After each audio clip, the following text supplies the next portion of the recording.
For this video, I'll show you how to add free file upload to Webflow forms. First, we will need this third-party site, which is Upload Care, so go ahead and log into your account or create a new one. Once in, here, you can create a new project or select one that is existing. Now, once inside, click on the Get Started button, then in here, select on Webflow. After that, click Continue to Webflow plugin. Now, install your app. For here, select the workspace you want to work with, or you can select all. So just check the checkbox. Then after that, authorize it. Now that the app is installed to your Webflow, go back to Upload Care.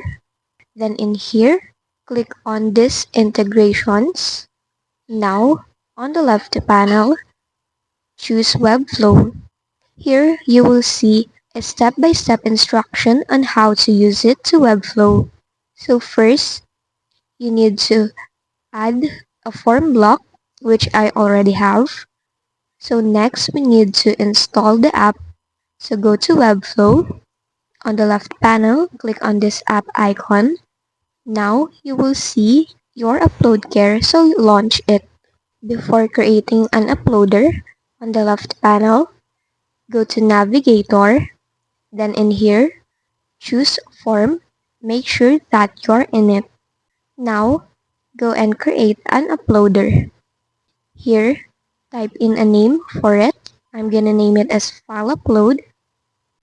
Now, to access the public key, go and click on this. Then it will lead you to your public key, so just go ahead and copy it, then go back to Webflow, then paste it in the public key field.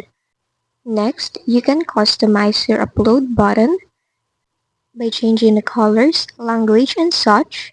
Next is you can also change the sources or choose the sources for it. Once done, click on the embed button. And there you have it.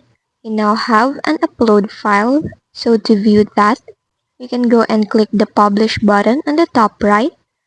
Then, publish it to the selected domain. Once done, click on this to preview your site. Then in here, you will now have an upload button, so your visitors can now upload a file. And that's just basically it. That's how you add a file upload in Webflow forms. If this video helped you, don't forget to like, subscribe, and hit the bell icon for more tutorials.